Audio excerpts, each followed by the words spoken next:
আমাদের জীবনে গুরুজনেরা, জ্ঞানী মানুষজন সবসময় একটা কথা বলেন, ধৈর্য ধরো। শুধুমাত্র দুটো শব্দ, কিন্তু কতটা বিশাল সেটা বোঝার চেষ্টা করুন। ছোট একটা অস্ত্র হাতে নিন এবং একটা বিশাল পর্বতে নিরন্তর প্রহার করতে থাকুন। ধৈর্য ধরে সেই কাজ করতে থাকুন। এমন একদিন আসবে, এই বিশাল পর্বতে আপনি একটা পথ তৈরি করবেন। কোনো ধনুর্ধর যখন নিজের বিদ্যা অর্জন করেন, তখন তাকেও ধৈর্য ধরতে হয়, তার নিজেকে সময় দিতে হয়, তবেই সে ধনুর্বিদ্যা শিখতে পারে। সেইভাবে আমাদের জীবনেও ধৈর্য ধরার খুব প্রয়োজন। পরিবারে ধৈর্য রাখতে পারলে তাহলে আস্তে আস্তে দেখবেন প্রেম বৃদ্ধি পাচ্ছে। সমাজে যদি ধৈর্য রাখতে পারেন, তাহলে আস্তে আস্তে এই সমাজ আপনাকে সম্মান করবে। যদি নিজের জীবনে ধৈর্য রাখতে পারেন, তাহলে নিজে থেকেই আত্মবিশ্বাস বাড়বে, নিজের বিকাশ হবে। জীবনে সবই সম্ভব যদি ধৈর্য রাখতে পারেন। হয়তো আস্তে আস্তে হবে, কিন্তু হবে অবশ্যই। শুধু ধৈর্য রাখুন, কারণ ধৈর্যই সবথেকে বড় পুঁজি। আসুন আর আমার সাথে ভালোবেসে বলুন, রাধা রাধা। আমাদের জীবনে যখনই আমরা কোনো বড় দায়িত্বের সম্মুখীন হই, তখন আমরা তার থেকে দূরে পালাই, আর এই অজুহাত দিই যে না না, এত বেশি ভার বহন করার যোগ্যতা আমার নেই, আমি করতেই পারবো না। দেখুন, এই সংসারে ভিন্ন ভিন্ন ধরনের গাছ আছে, ছোট গাছ, বড় গাছ, কিন্তু বটগাছের মতো বড় এবং নিবিড় গাছ আর একটাও নেই। সে নিঃস্বার্থভাবে এই সংসারকে সেবা করে যায়, ছায়া প্রদান করে, শীতলতা প্রদান করে। আর যখন এমন সময় আসে যখন তার উপর বোঝা অত্যন্ত বেড়ে যায়, সে কিন্তু কোনোভাবেই ভেঙে পড়ে না। তখন সে নিজের নিঃস্বার্থ কর্মের ফল লাভ করে, সেই নিঃস্বার্থ কর্ম যা সে করেছে। তার দেহ থেকে ছোট ছোট ঝুড়ি বার হয় এবং তা কাণ্ডের আকার ধারণ করে। সেই কাণ্ড মাটির কাছে পৌঁছয় এবং তারপর তা বটগাছের সহায়ক হয়ে ওঠে। সে ভেঙে পড়ে যায় না। এইভাবে আপনিও জীবনে নিঃস্বার্থভাবে সবার সেবা করুন, ভালোবাসুন, সবাইকে সাহায্য করুন।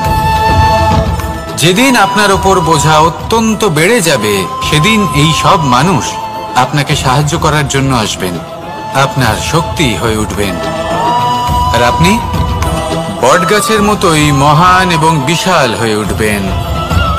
আসুন আর আমার সাথে ভালোবেসে বলুন, রাধা রাধা। একটা শব্দ আছে, পরিস্থিতি। অনেক মানুষের মুখে আমরা এই শব্দ শুনি।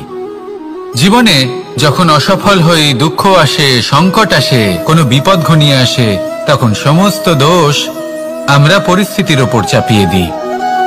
আর দেখতে গেলে কোথাও না কোথাও ঠিকই করি। এই পরিস্থিতি প্রত্যেক দিনের মতো পাল্টাতে থাকে, কিন্তু এই দিন, এই রাত, এমন কেউ আছেন যিনি এর ওপরেও নিয়ন্ত্রণ সাধন করেন, আর তিনি হলেন সূর্য।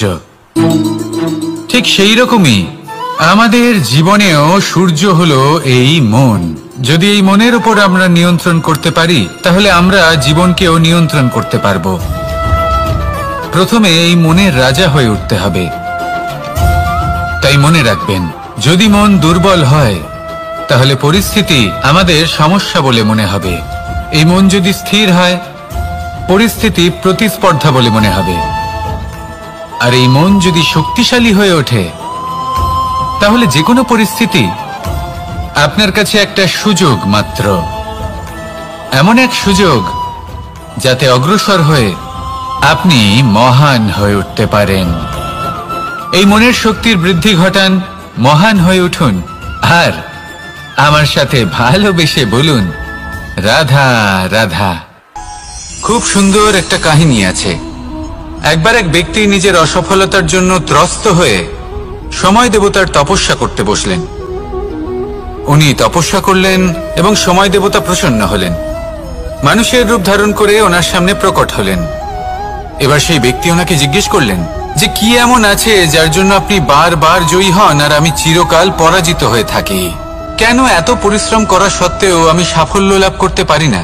তখন সময় দেবতা উত্তর দিলেন যে দিন হোক বা রাত, ঝড় হোক বা ভূমিকম্প, রোদ হোক বা বৃষ্টি হোক, সময়ের সূত্রপাত হোক বা প্রলয়, আমি থামি না, আমি চলতেই থাকি। আর সেই জন্য যিনি থেমে যান তিনি পরাজিত হন আর আমি জয়ী হই। এটাই আমাদের শিখতে হবে। জীবনে সবসময় চলতে থাকুন, কখনো থামবেন না।